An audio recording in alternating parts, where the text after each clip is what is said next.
I wanted to talk a little bit about the fact that sometimes your friend might lose a bunch of weight, usually on keto, let's say, and you just want to do it too, and especially if they said it was easy, right? So you try, but it doesn't actually end up working as easily for you as it worked for them. And it's because effortless weight loss doesn't actually exist, right? It's not a thing. But if we chase effortless weight loss, it leads us to actually gain weight because we end up in a yo-yo dieting situation, right? So my friend lost weight, and then I'm trying to do what they did.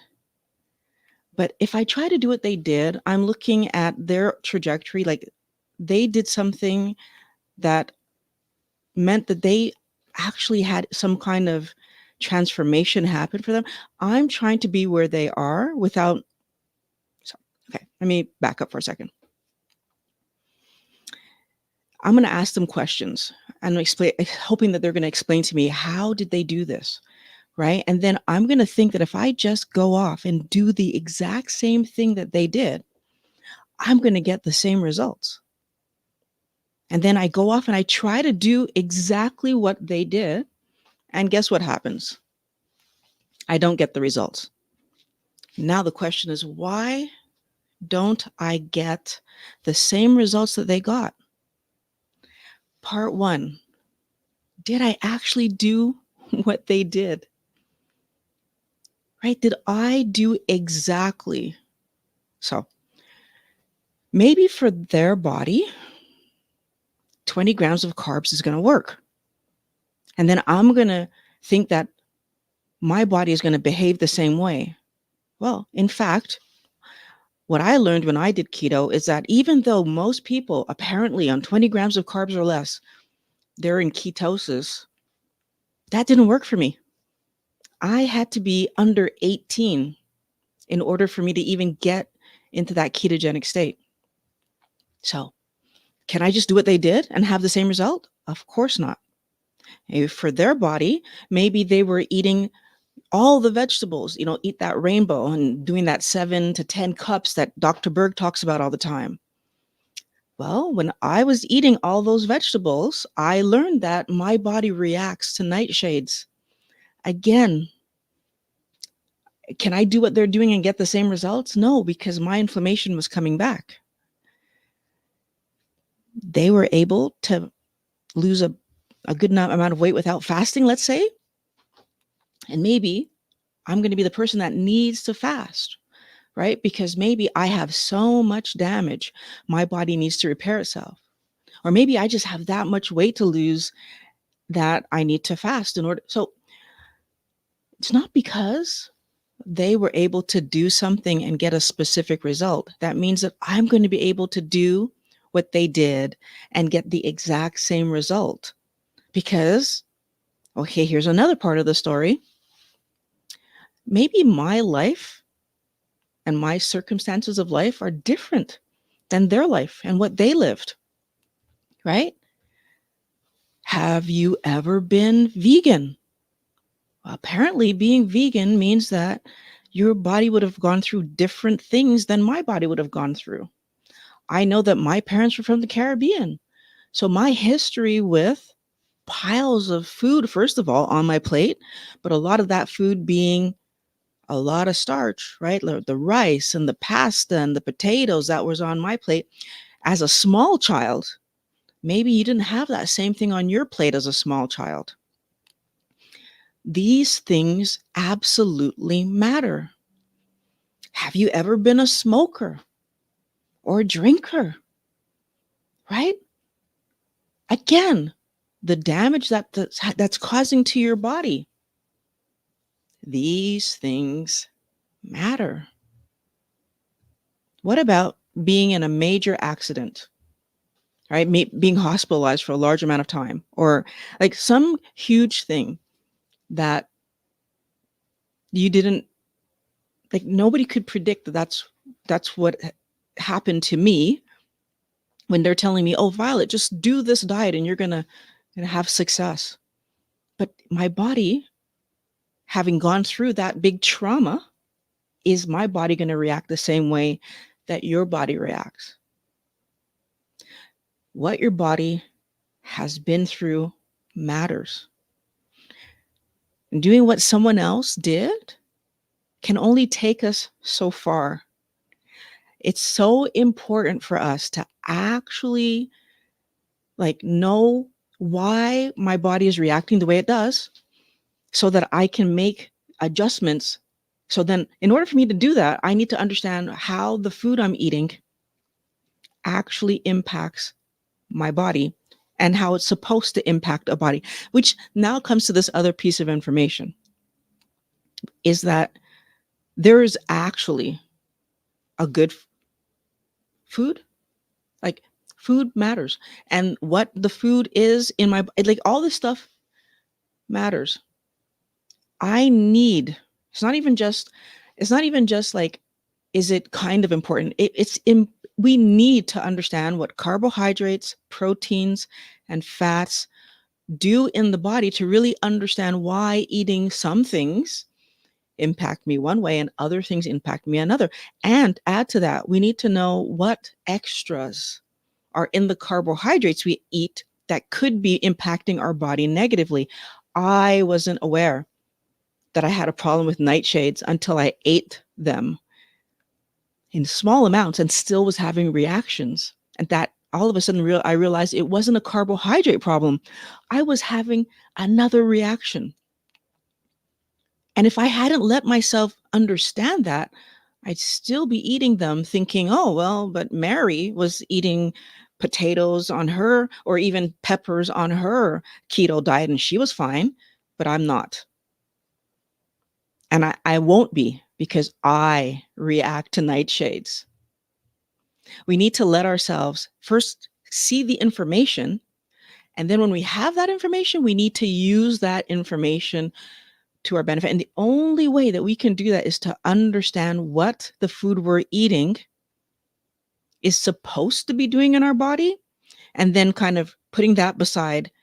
And are we getting the reaction that we're looking for? I'm eating healthy vegetables and still reacting. Those vegetables aren't actually healthy for me. We can't just copy someone else's diet and believe that we're going to get the results that they got because I'm a different person than you, and my body has been through different things than your body has been through. But also, I'm going to react differently. I'm going to cook it differently. I'm going to do a bunch of stuff differently than what you did. And will I do it in the same proportions? Maybe I'm going to eat 3 meals a day and you were only eating 2. You're telling me, oh, but these are the things I ate, but I'm eating them just more, right? I can't just expect to copy somebody else and get their results. The goal is to understand how food impacts us and then use that information to heal our body and be healthy long term, like well into the future. I want to play with my grandkids and perhaps even my great grandkids. And how do I get that to happen? I am so happy to see you guys here. And I'm going to try to read some comments. So let's see. Let me see if I can do this. For me, it's abstinence from all sweet tastes. And I wish I was the person who could still have keto treats and lose weight and feel great, but that isn't the case for me. And you know what? It's funny. I don't think that I was ever in the position where I really wanted to keep that. I thought I was supposed to keep it. We're told stories, and everybody in the keto world is always making treats and making cookies and trying to make their keto diet look like their standard diet. And I thought I was supposed to want that. And now I fast forward to today where theoretically I could still be making stuff. But why? I feel so good right now. I feel so healthy right now.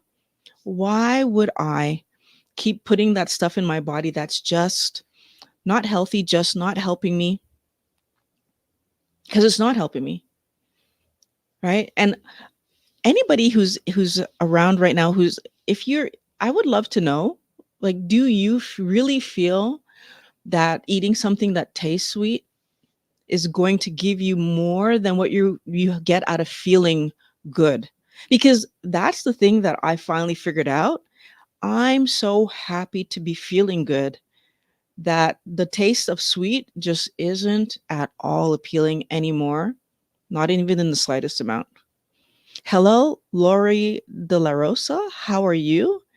Thanks for joining. And you said, Andrew, I'm thinking the same for me. I just started gaining back weight and I don't know why. Yeah. So, this is the other piece of the puzzle, Lori, is that when we end up yo yo dieting, it hurts our body. And then we end up, so first of all, we're confused because we're eating the right things, but our brain has this ability that nobody talks about really, but it's the cephalic response to sugar. That means my brain is reacting to sugar. And most people don't talk about it. They talk about leptin and ghrelin, but they don't really help us to understand that before any of the food ever reaches my stomach, that flavor has popped up into my brain to tell my body. So my brain needs to tell my body what's coming. We don't talk about that a lot. But before, I would taste sweet and your body's already producing insulin. So these keto treats that they're constantly encouraging us to have, those keto treats are putting us in the position where our body has already started producing insulin, our body has already started reacting to what's going on, and therefore our weight is going to be impacted even though there's no carbohydrates in this sweet thing that we're eating. So I feel like, again, we want this effortless weight loss. We want this workaround. We want to be able to just do whatever and not have it impact us. That's not how the body works. I think we should be thinking about our body like, that very serious person that we know that always just does the right thing all the time. Your body is like that. Your body is going to do what's supposed to be done for our benefit, whether we like it or not, right? We want to be eating the junk food and being thin. And our body is like, yeah, if we leave that sugar in your bloodstream, it's not going to be good for you. I'm going to put it in fat storage, right? You'll thank me later. And we don't realize we should be thanking our body. We think that our body's making a mistake. Your body's not making a mistake. We should be thanking your body, because if that sugar stayed in your blood, that would just be really bad for your health. And yeah, it just would be really bad. So Ange says, I want to be in that place, Violet. I really couldn't care less about sugar, but the looks a lot got but the lookalikes got to me. The lookalikes. And yeah.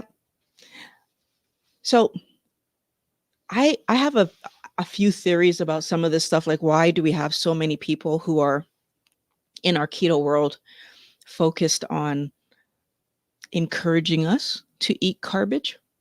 And one of the things that I think about is the fact that we have been so brainwashed from the time that we're born that we're supposed to eat this way, that even people who are well-meaning and want to be helpful think that the only way anybody could possibly do this is that they have these treats to make themselves feel good, because like they can be like everybody else. And I'm encouraging everyone to consider that, yes, absolutely, you can be like everybody else. You can eat cookies and you can eat replacement ice cream and you could eat all this, keto stuff. And you might not gain weight as fast as everybody else, but my experience with people who make replacement things is that eventually the weight starts to come back on. And if you decide to really go off the rails and eat normal cookies and normal ice cream and normal pizza because you're out with friends and that's what they were doing and you want to be like everybody else, it really is about understanding that then you will live the repercussions and actually be like everybody else, because nobody is doing this with zero outcome. We just don't understand that the skin issues and the weight issues and the internal health issues, whether it's PCOS or heart or diabetes or what, like all these issues come back to sugar has an impact. And not just the sugar, but the things, like for me, it was the solanine in those nightshades were impacting me immensely.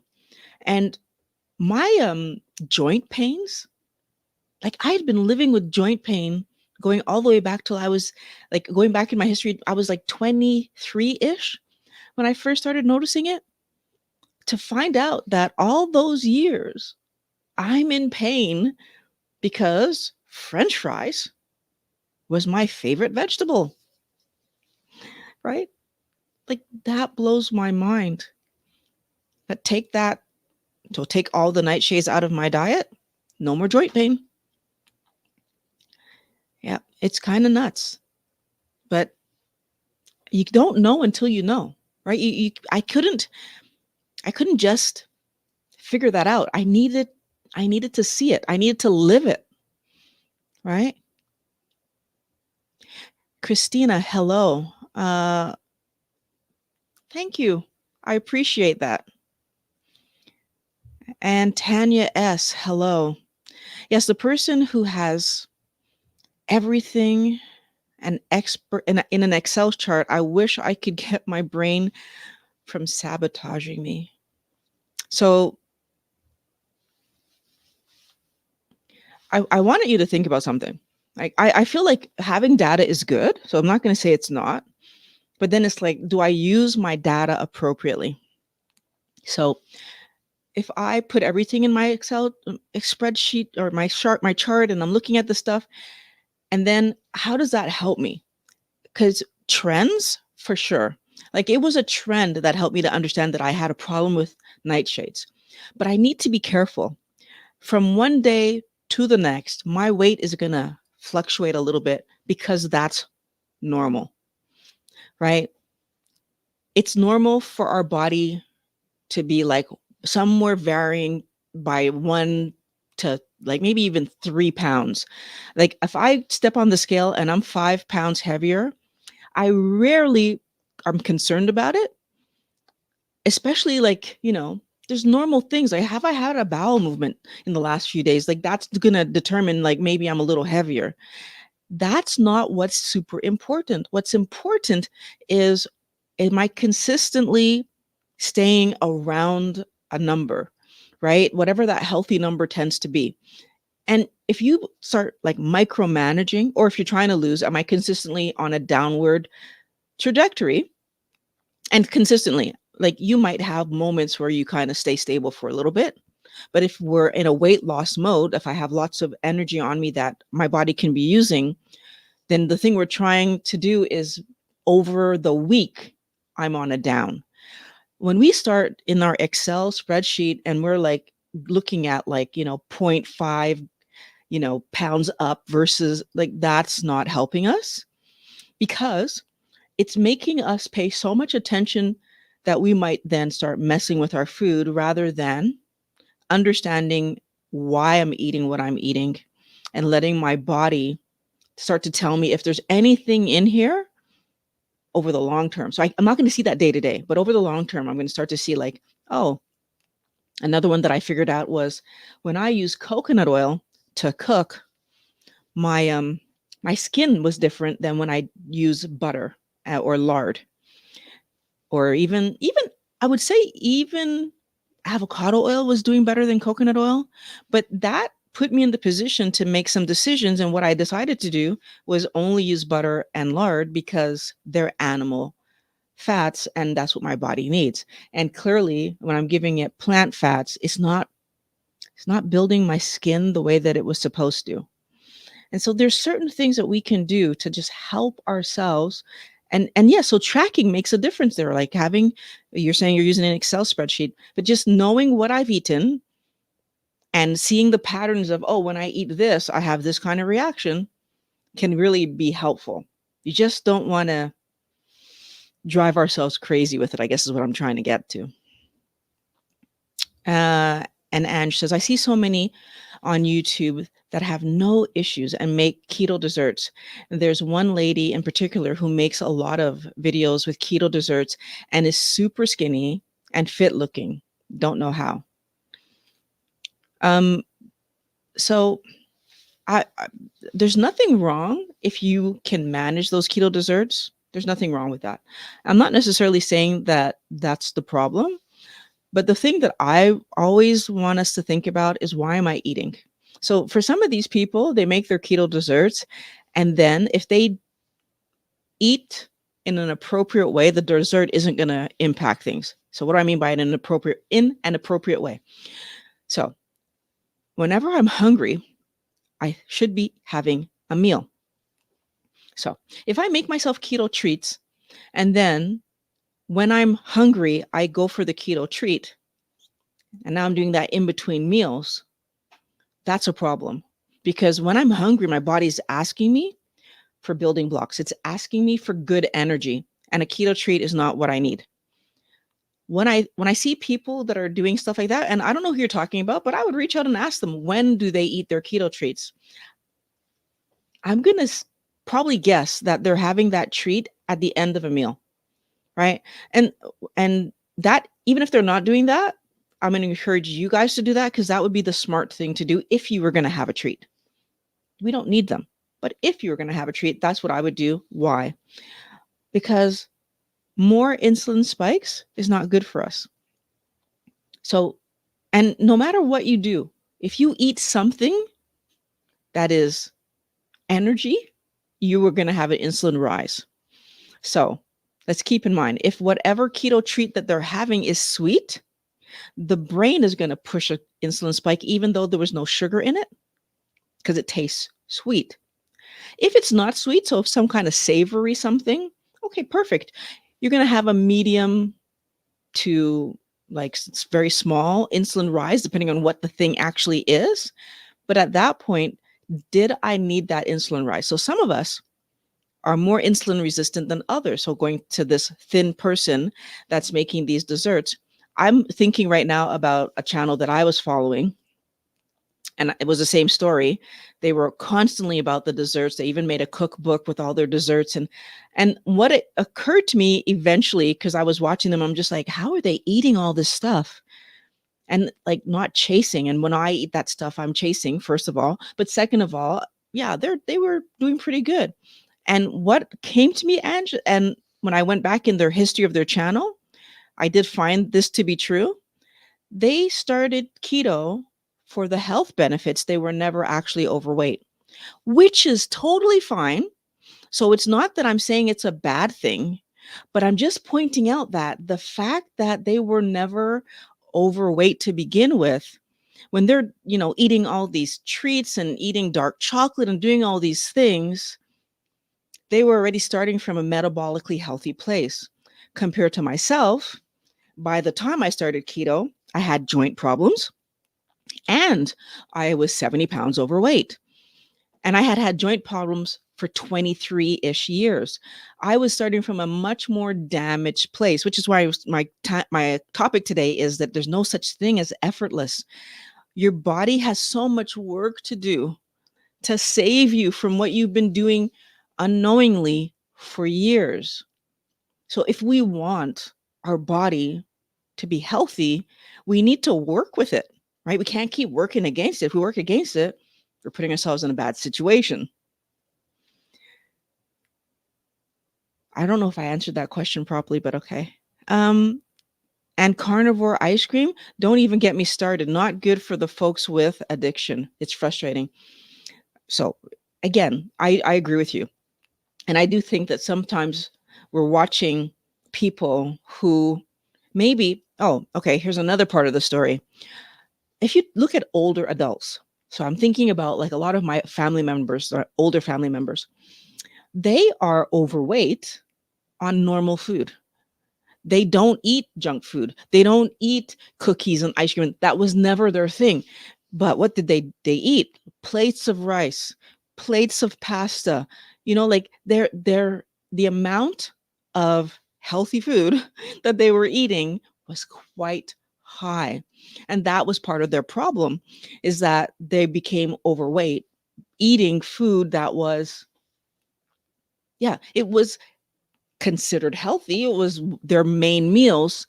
And I mean, I say this all the time, but my dad would often say, like he doesn't eat children's food, referring to things like pizza and hot dogs. Like that's children's food. He would only eat real meals and whatever. And it's like, when he first came to Canada, like he didn't understand this idea of like, why are adults eating this stuff?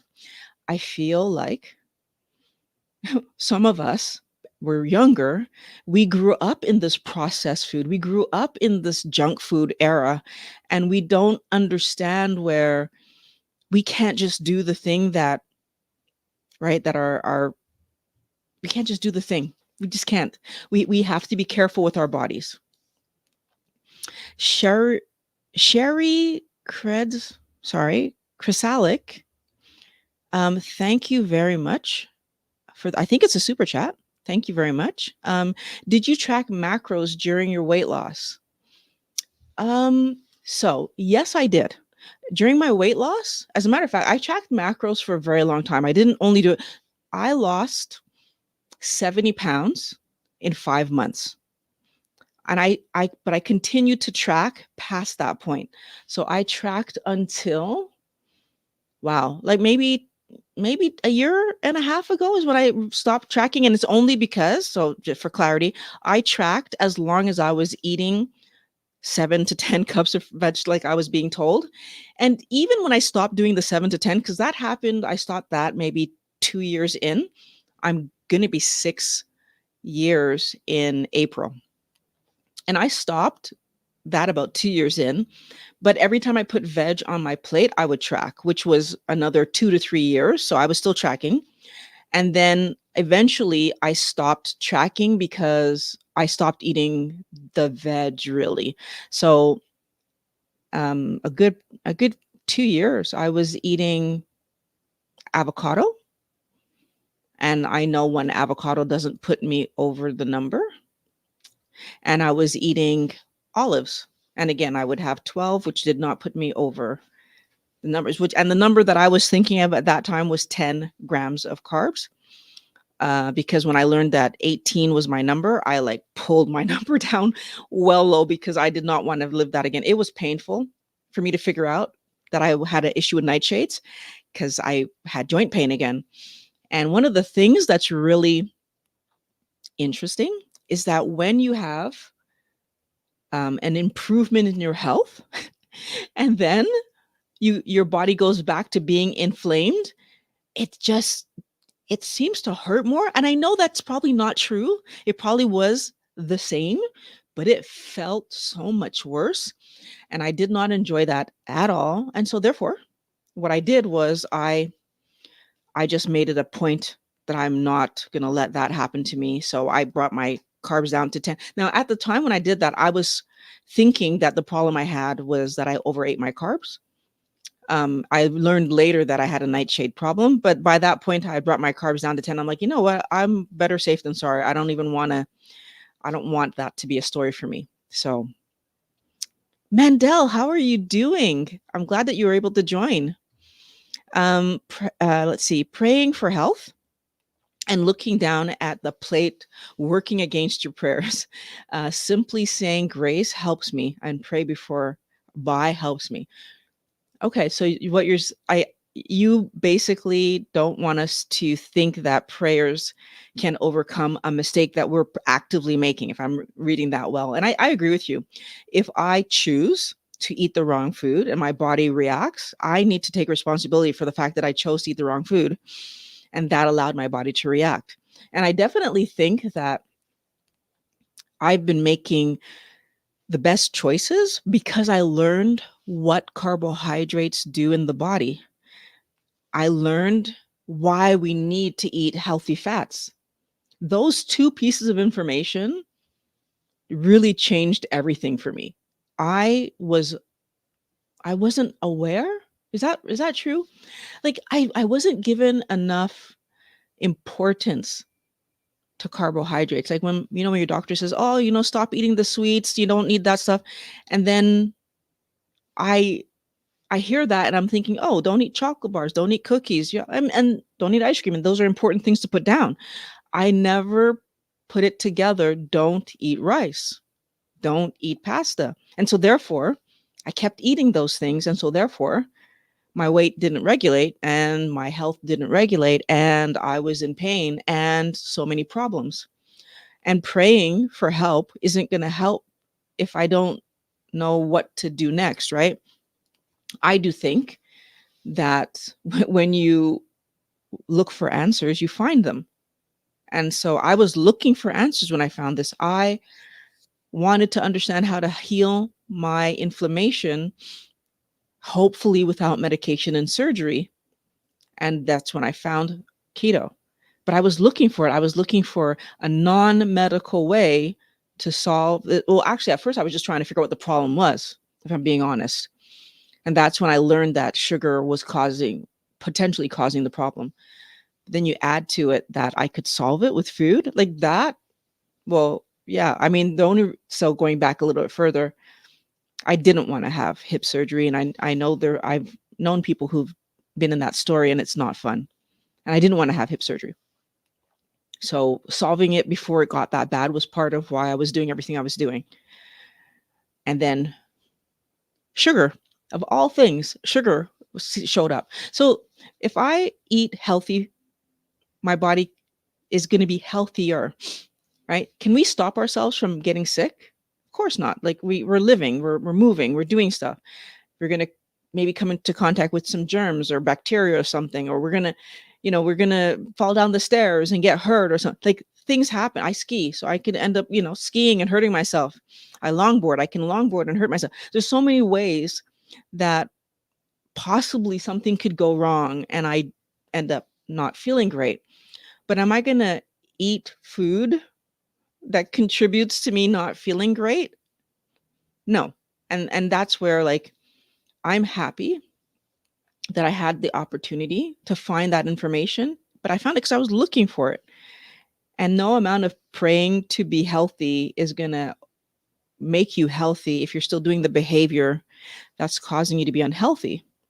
And I think that if you want knowledge and you look for it, then it will be there and you'll be able to find it, right? But you have to look for it. You have to be active in helping yourself to heal, right?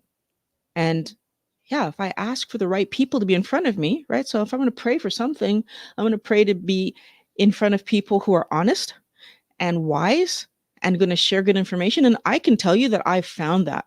Again, I go online and when I'm reading or watching videos from doctors, they're honest. They're sharing the truth, right? Are there doctors that are dishonest and maybe trying to, yeah, of course there are.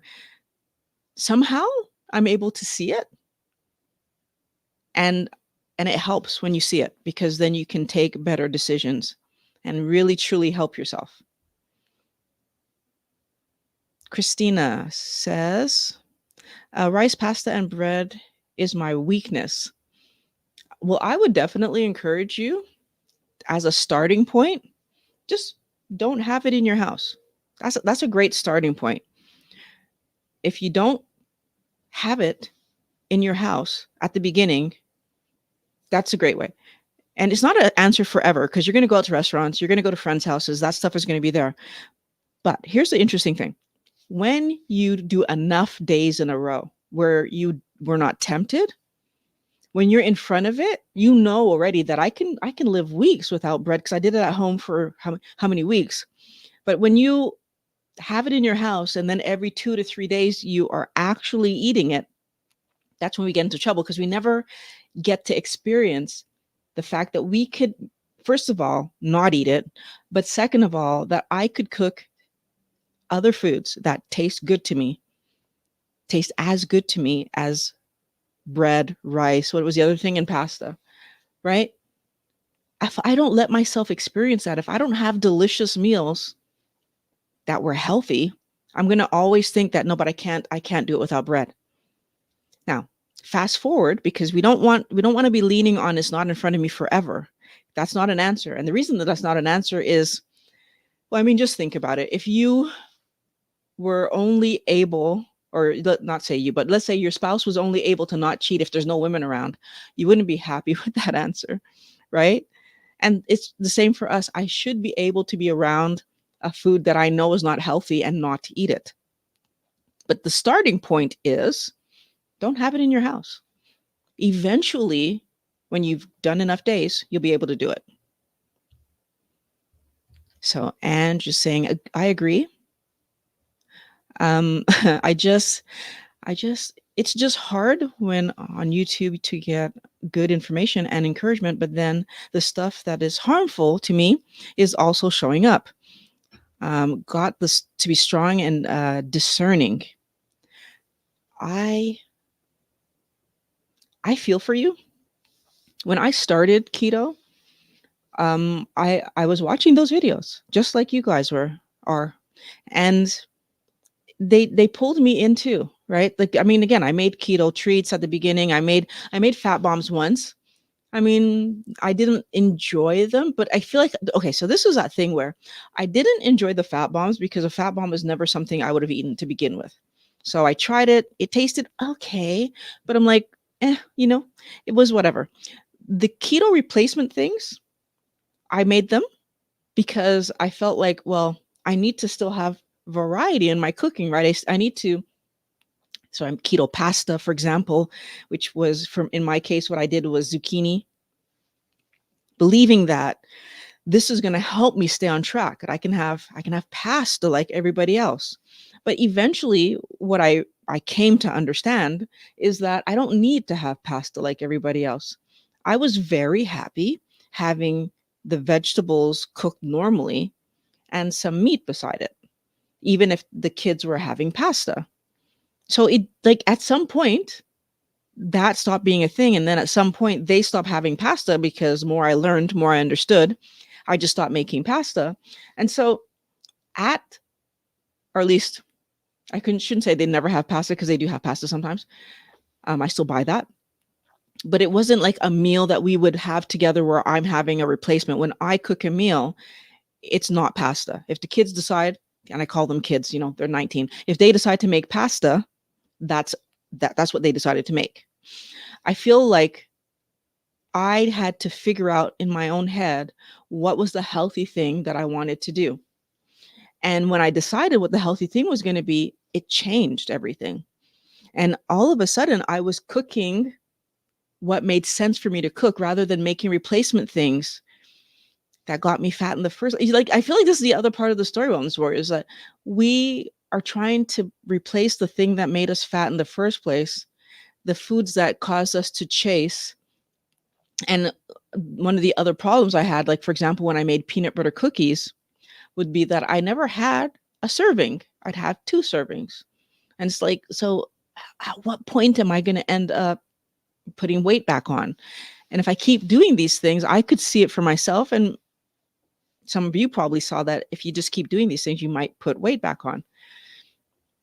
You might overdo the carbs and then you're out of ketosis. You might just, the carbs that are coming in because peanut butter cookies, right? So like even that, or other kind of cakes and all the stuff with the almonds and almond flour is like, okay, so how much almond flour am I actually taking in now? If I would just eat the almonds versus I'm eating a cake with almond flour, like I'm getting more almonds in than I would have had I just eaten the almond. All of these things started to not make sense to me.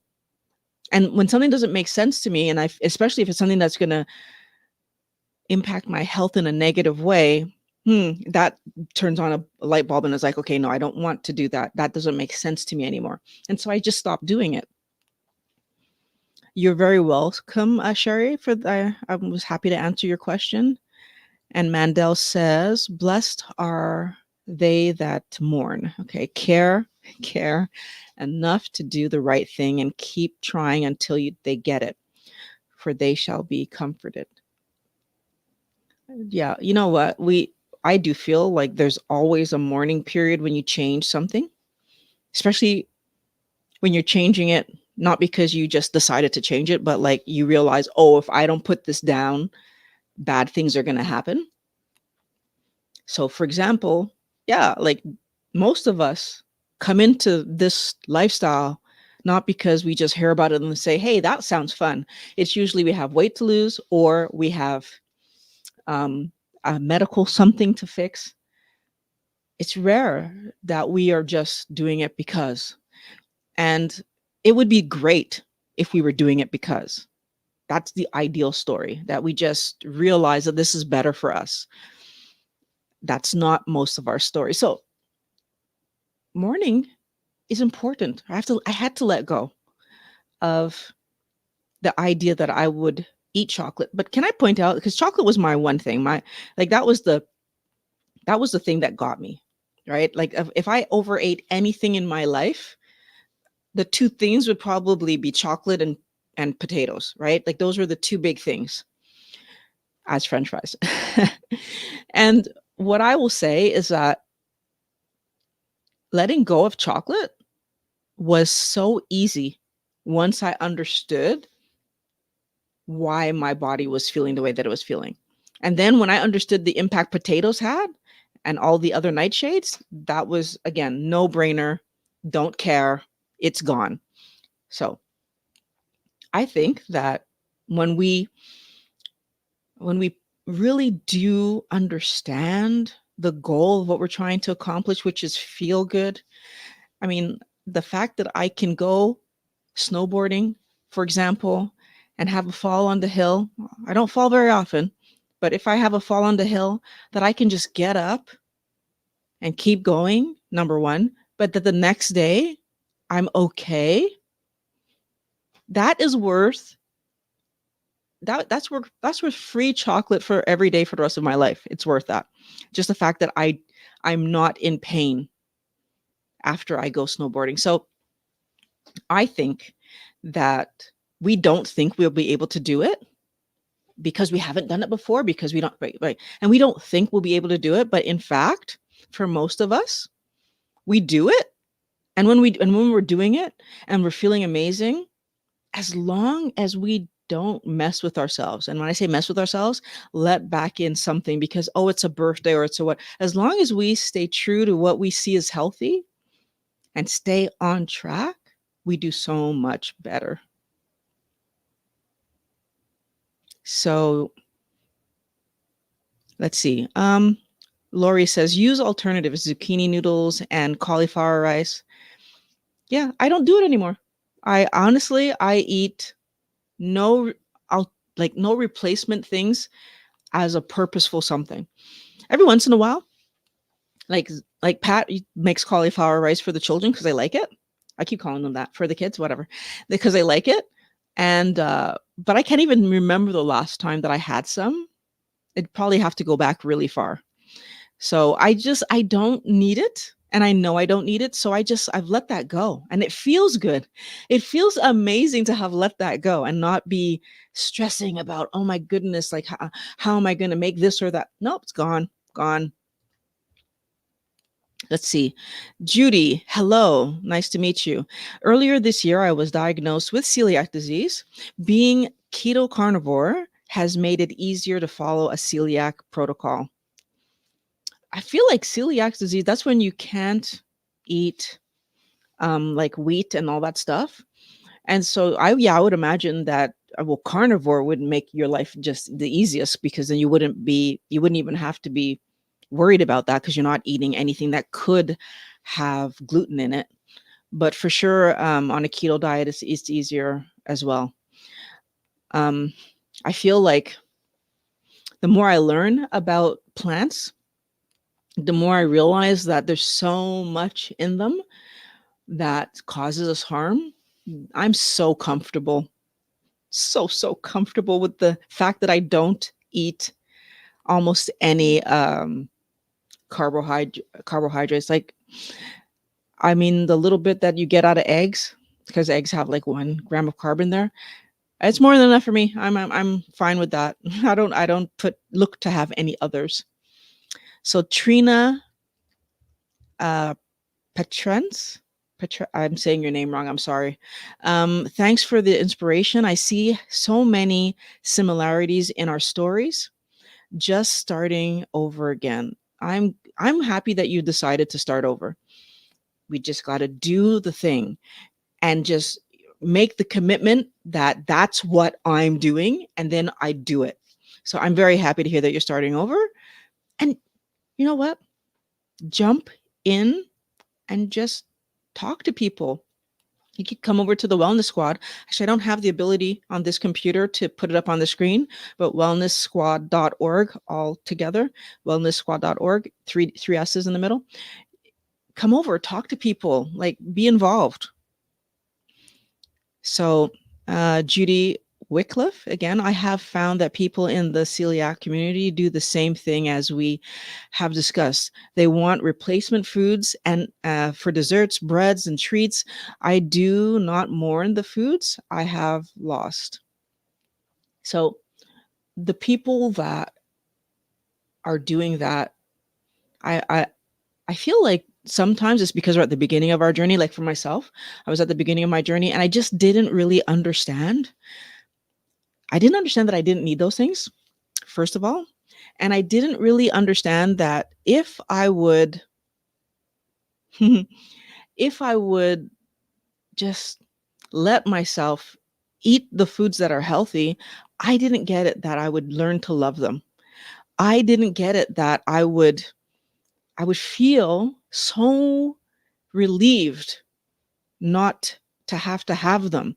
So one thing that I will share is that I'm that person that's so lazy to cook. Like I don't like cooking. It's not something that I'm interested in doing at all. And so because I don't like cooking, I would be the person who, you know, I'm batch cooking my vegetables in advance so that I can just take them out, warm them up, and put them beside whatever the meat was that I cooked. And doing that, I think, did two things for me because it helped me to see where I just wanted something on my plate beside my meat because I was still in that mindset of, you can't overeat anything. And so I didn't want to overeat. Like, I didn't want to eat too much meat because, that mindset that like still hung around with me. And so I had to have some vegetables because otherwise this would finish too fast, right? Until I started to realize, why wouldn't I just have like a bit more protein and fat? That's the healthy stuff. And maybe I don't have to have as much veg. And as that transition started to happen, like really then my life started to change because then I got into this place of like, well, do I actually have to make the veg at all? And my time in the kitchen is so low right now. And I love it. I'm not in the I don't I'm not a person that loves cooking. I used to love baking. I never liked cooking. So just being able to in 20-ish minutes, maybe half an hour, 40 minutes on the outside, make my meal. And even that, like I'm not actually in the kitchen the whole time. Like I put it on, I go do something else, the timer goes off. Oh, okay, I go back. Like I have this so timed because whatever I'm making it to build and fuel. It's not about fun. I have fun doing my activities, right? I'm not looking to have fun with food anymore. And that feels absolutely amazing. Nor Rare Baharian, hello. Nice to have you here live. Sorry, live and have yourself some 80-10-10 diet and you'll be an amazing light. I'm not sure what 80-10-10 is, but I'm assuming that one of those tens is carbohydrates.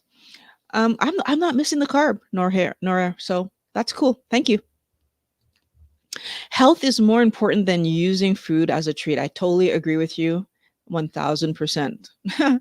Let's see. So thanks for the live. We will have to catch the replay. God is a rewarder of those who diligently seek him. The devil rewards us when we eat devil plates, and his wages ain't pleasant. Okay, I definitely thank you, Mandel. I definitely do believe that God does reward people who try to help themselves. Like that whole, what does that say? God helps those who help themselves.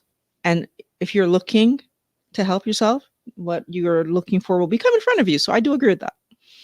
Christina, Thank you for the super chat. Thank you. You are encouraging me at 65 to lose postmenopausal weight of 40 pounds. You know, I will say something. When I was younger, somebody said at one point, oh, all women gain weight, especially mothers after they have children, they gain weight. That sentence stuck with me. And when my daughter was born and then eventually I gained weight, I was like, yeah, that's like, yeah, I guess it's true.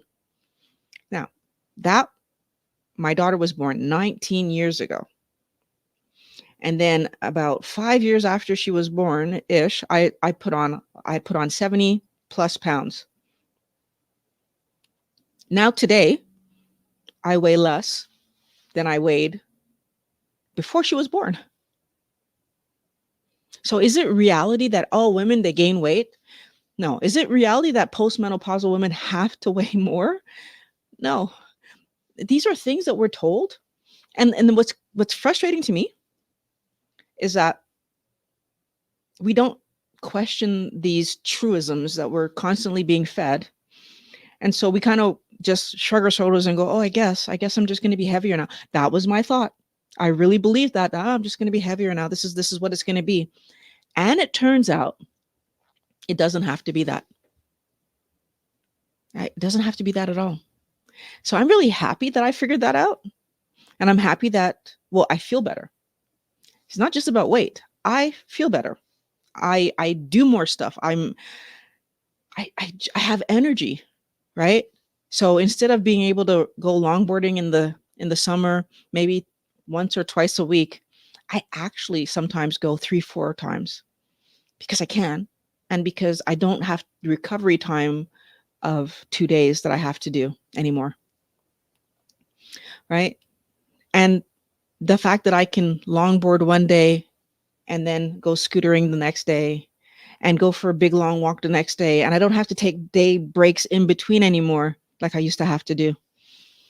The fact that I can sit with my legs crossed and not be in pain like used to happen to me. Right? The fact that I'm standing for so long doing this live stream with you guys and like I'm not even tired. All these things are so amazing. It's great. And I wouldn't have been able to do these things if I hadn't figured out the impact of sugar on my body. Yes, Judy, yes, I am aware. Thank you for pointing it out that celiac is gluten-free. Yeah, I feel like it is gluten-free, 100%. I just question if there aren't other things that are aggravating people who have celiacs because plants have other things in them too. So, let's see. So, Lori says, I make stuffed peppers with cauliflower rice, and everyone loves it. Helps me to get more veggies in my diet too. Thank you for sharing that.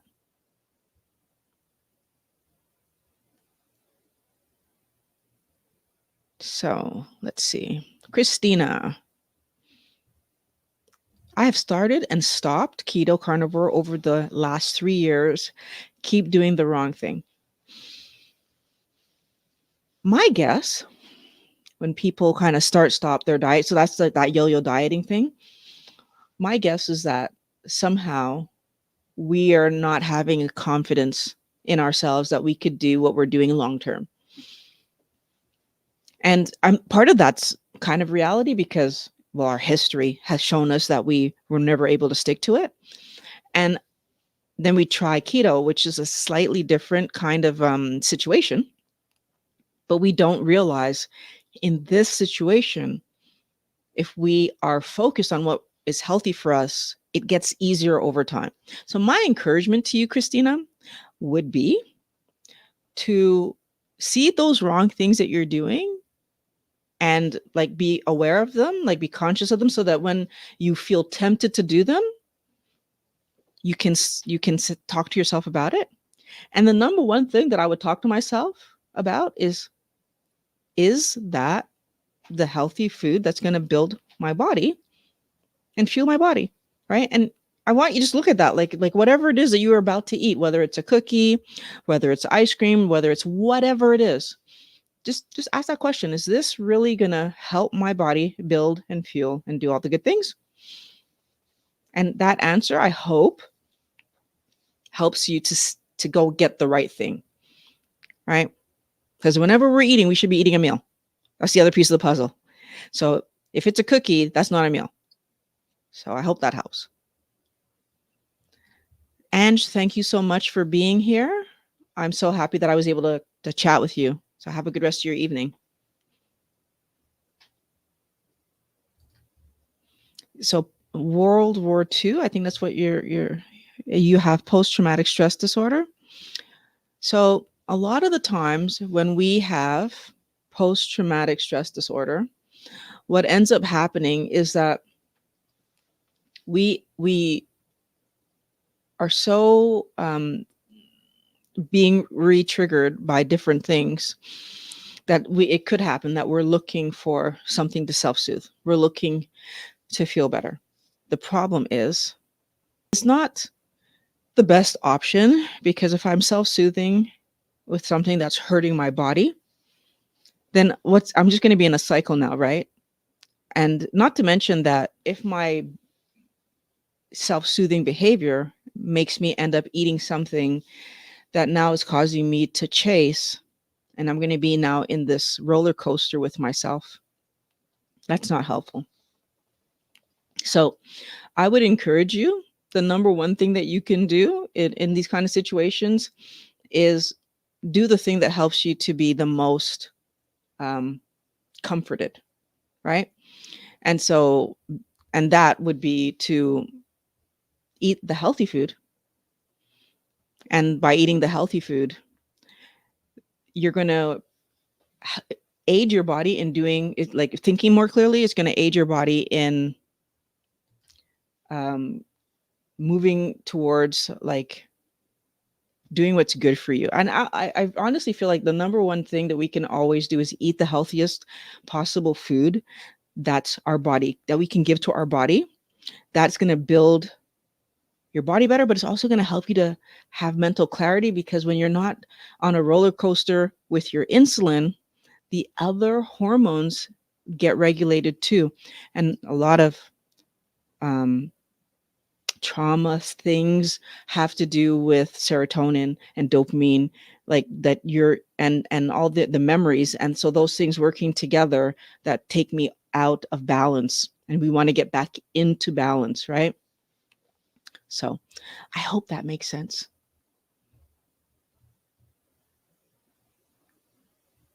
Thank you, James. Thanks for popping by.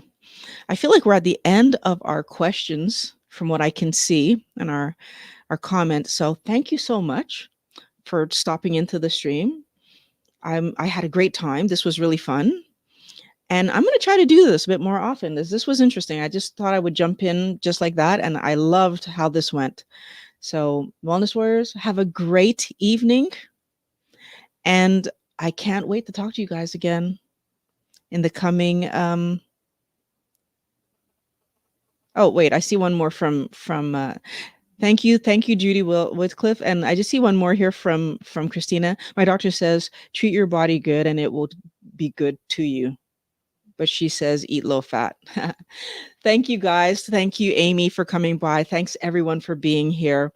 I'll be back soon. I'm going to do this again. Okay, have a good night.